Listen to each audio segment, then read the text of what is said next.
Meus irmãos, a paz do Senhor Jesus, estamos aqui para mais uma aula. Nesta feita vamos dar continuidade ao assunto escatológico, a grande tribulação.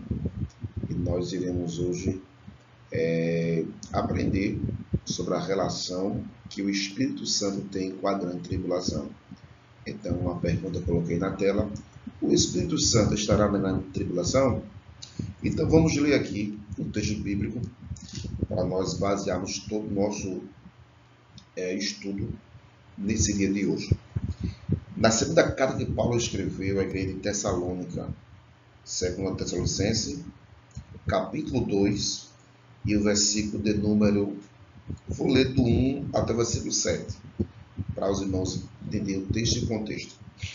Ora, irmãos, rogamo-vos pela vinda do nosso Senhor Jesus Cristo e pela nossa reunião com Ele, que não vos movai facilmente o vosso entendimento, nem vos perturbeis, que por epístola, que por palavra, que por espírito, como de nós, como se o dia de Cristo estivesse já perto. Ninguém de maneira alguma vos engane, porque não será assim, sem que antes venha a apostasia, e se manifeste o homem do pecado, o filho da perdição, o qual se opõe, se levanta contra tudo o que se chama Deus ou se adora, de sorte que se assentará como Deus no templo de Deus, querendo parecer com Deus. Não vos lembrais de que essas coisas vos dizia quando ainda estava convosco? E agora vos sabei o que detém, para que ao seu tempo seja manifesto. Porque já o mistério da injustiça opera, somente há um que agora resiste, até que do meio seja tirado. Então, esse será o nosso texto base, que nós iremos abordar essa relação com o Espírito Santo, com a grande tribulação, né?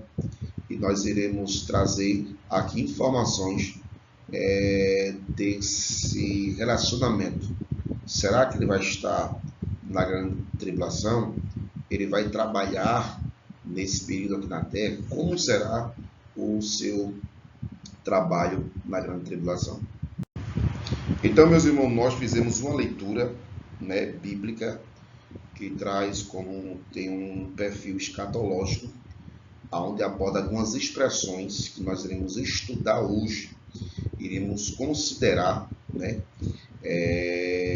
o período da grande tribulação e qual é a relação que o Espírito Santo tem com a grande tribulação. Então, a primeira informação que nós entendemos dentro desse texto é nós identificarmos quem é esse detentor que está resistindo e que vai ser tirado do meio antes que inicie a grande tribulação.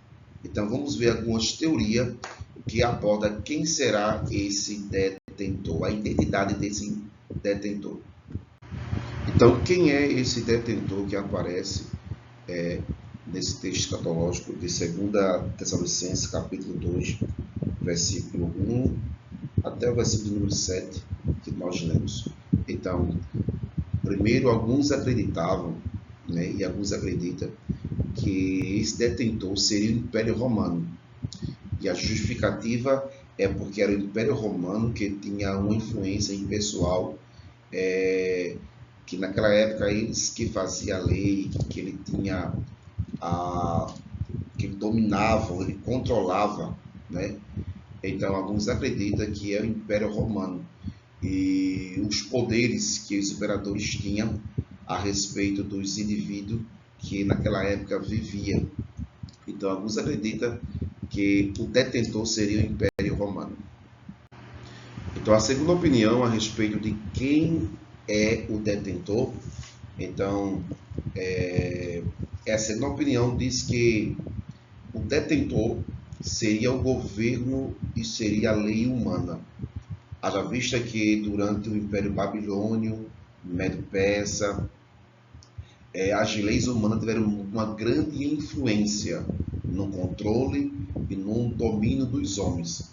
E também eles argumentam que as autoridades são por Deus constituídas. Então, que esse detentor, o detentor que bloqueia, que existe a, a, a manifestação do anticristo seria a lei humana, o governo humano. As duas opiniões que nós citamos, a primeira e a segunda, elas são reprovadas, né? Como também a terceira. Por quê? Porque não pode ser o Império Romano detentor, porque o Império Romano ele vai estar restaurado na grande tribulação.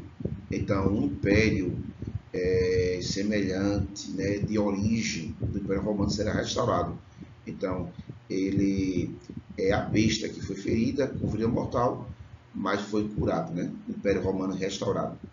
Segundo, não pode ser o governo humano, as autoridades que Deus construiu, porque vai ter autoridades durante a grande tribulação.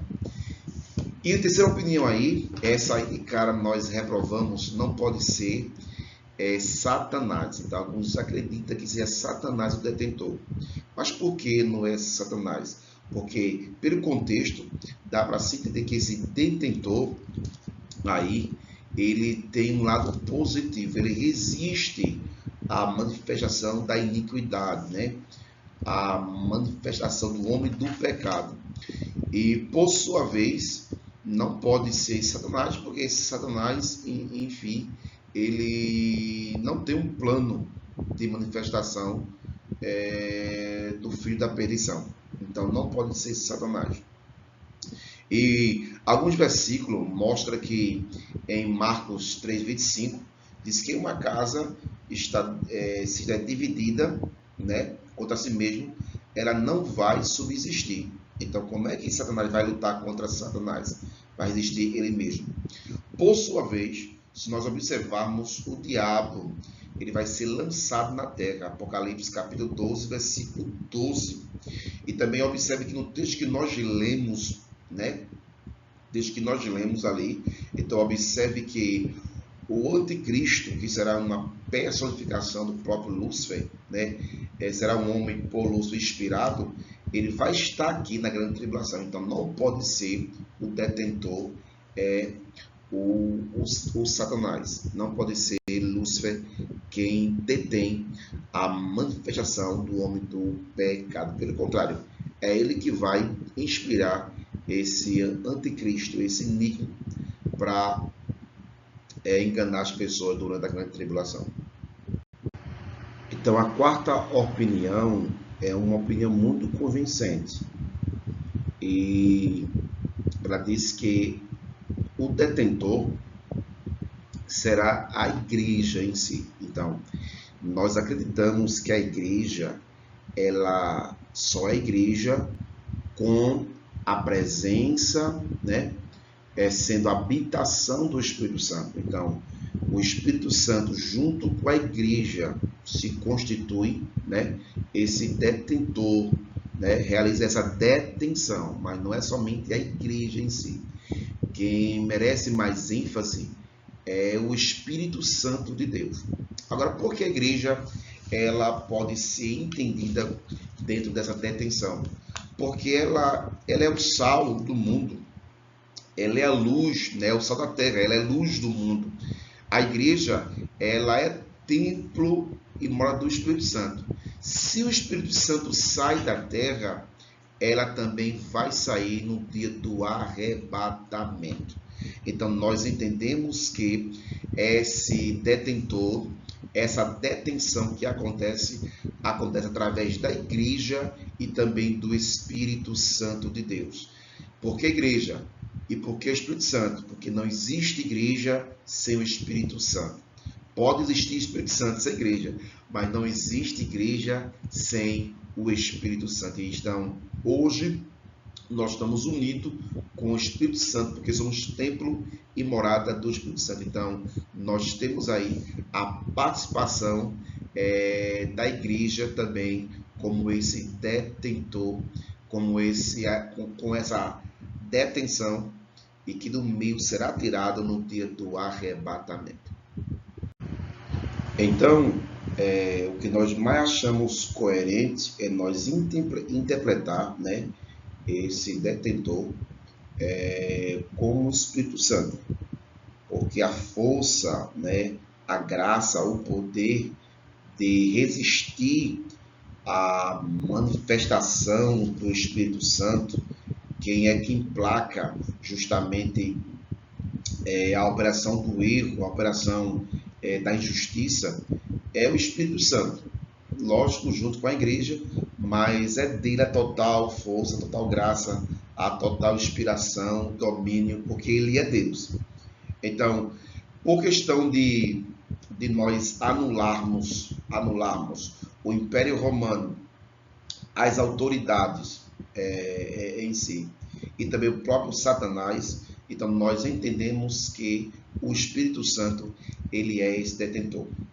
Segundo, observe que o iníquo, né, ele é uma pessoa.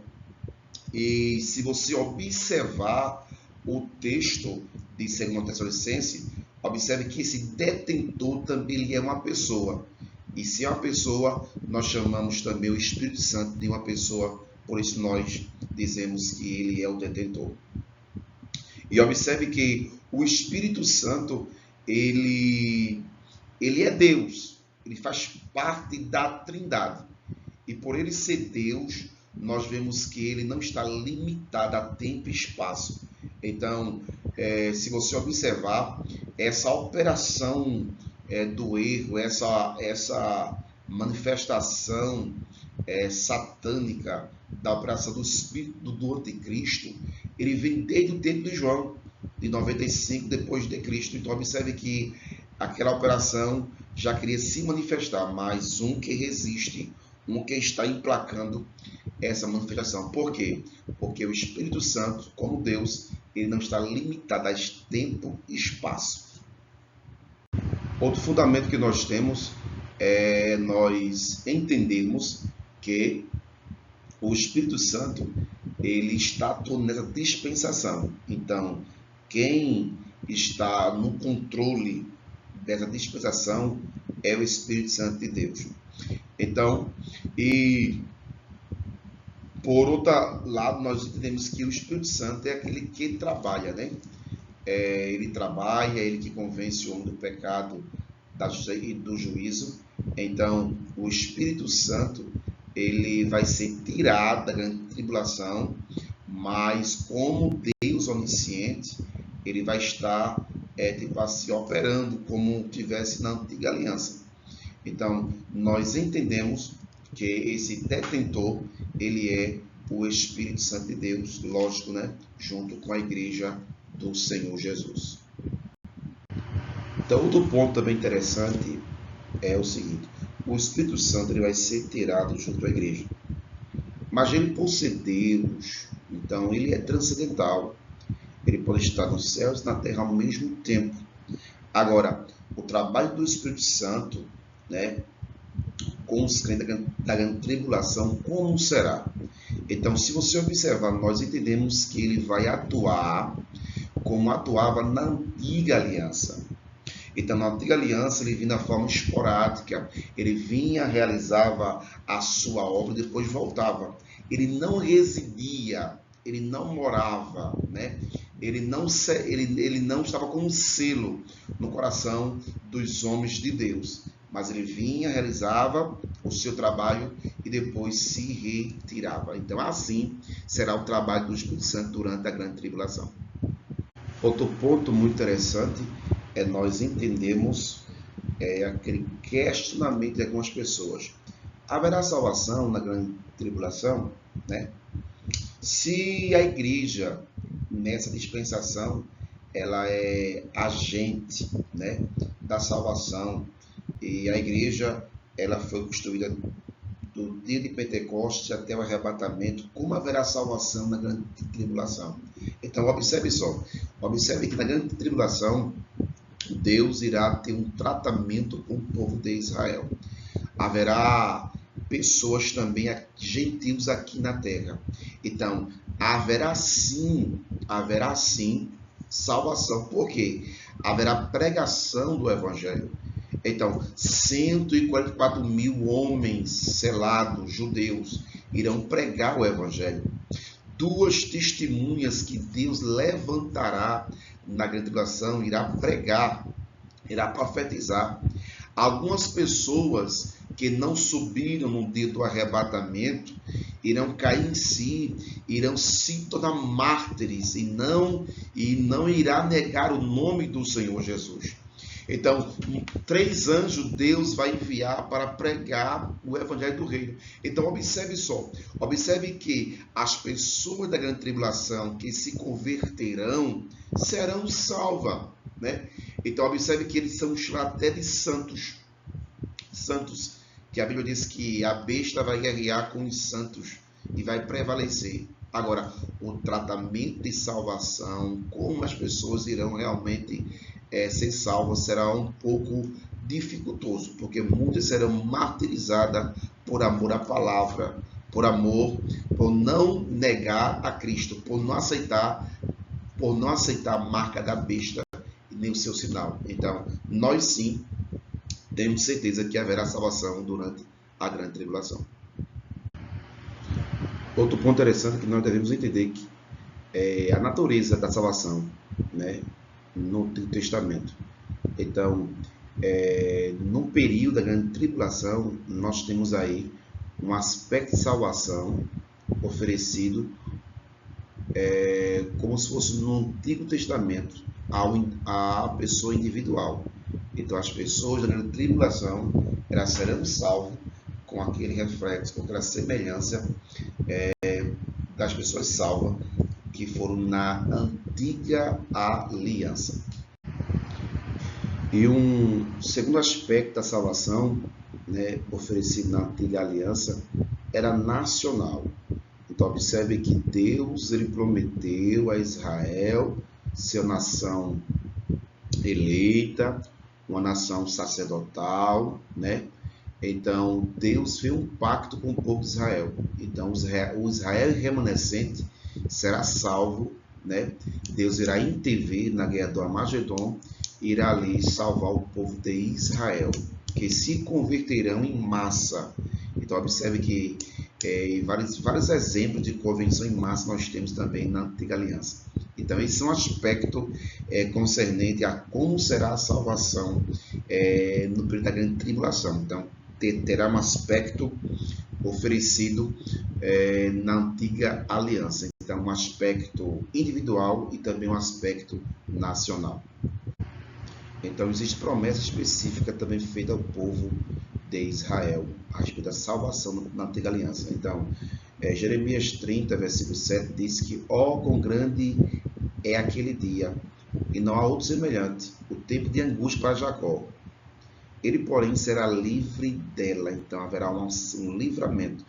E também, se você ler Ezequiel 20, 37 e 38, diz que Deus irá ali julgar o povo de Israel, irá realmente dar livramento ao povo de Israel naquele dia. Então, eu coloquei outros versículos aí para você ver, né? Daniel 12, 1, Joel 2, 31, 32, diz que aquele que invocar o Senhor naquele dia, né, que é terrível, será salvo. Também Zacarias 13, 1, 8 e 9, que haverá fonte aberta à casa de Davi, os habitantes de Jerusalém, para remover o pecado e a impureza. Então, observe que tudo isso são promessas que diz respeito à nação de Israel para a salvação ali durante o final da grande tribulação. Então, nós observamos que a salvação não é somente para os israelitas. Então, o Antigo Testamento não prevê a salvação somente dos israelitas, mas antes da vinda do Senhor, mas de uma multidão de gentios também. Então, observe que em Isaías 2, versículo 12 e 4, diz o seguinte: nos últimos dias acontecerá que no monte da casa do Senhor será estabelecido no cume dos montes e se elevará sobre os alteiros. para ele afluirão todos os povos, e julgará entre os povos, corrigirá muitas nações. Então, em Isaías 60, versículo 3 a 5, 62 e 2. Então, se você observar todos esses versículos que estão aí na tela, observe que até mesmo os gentios terão o privilégio de se converter durante a grande tribulação, né? E participar das promessas que diz respeito à nação de Israel, entrar no milênio, né? Novos céus, também na nova terra. Então nós temos aí essa aula gloriosa que nós abordamos para vocês a respeito da relação do Espírito Santo com a grande tribulação. Então é o Espírito Santo que através do sangue de Cristo irá aplicar a salvação durante a grande tribulação. Então, o detentor é ele, que será tirado do meio junto com a igreja, mas por ser Deus, ele, na sua onipresença, onisciência, onipotência, ele vai trabalhar e vai reaplicar a salvação, tanto para o povo de Israel, né, os remanescentes, e também alguns gentios que se converterão durante esse período. Vamos orar nesse momento, encerrar essa parte sobre a relação do Espírito Santo com a grande tribulação. Pai de amor, Pai Santo Jesus, obrigado por este momento na tua presença, Jesus, pela tua inspiração, pela tua graça. Abençoa os teus filhos que irão, Senhor Deus, a aprender a tua palavra. Pai eterno, Santo Deus, é isso que te peço, no nome de Jesus. Amém.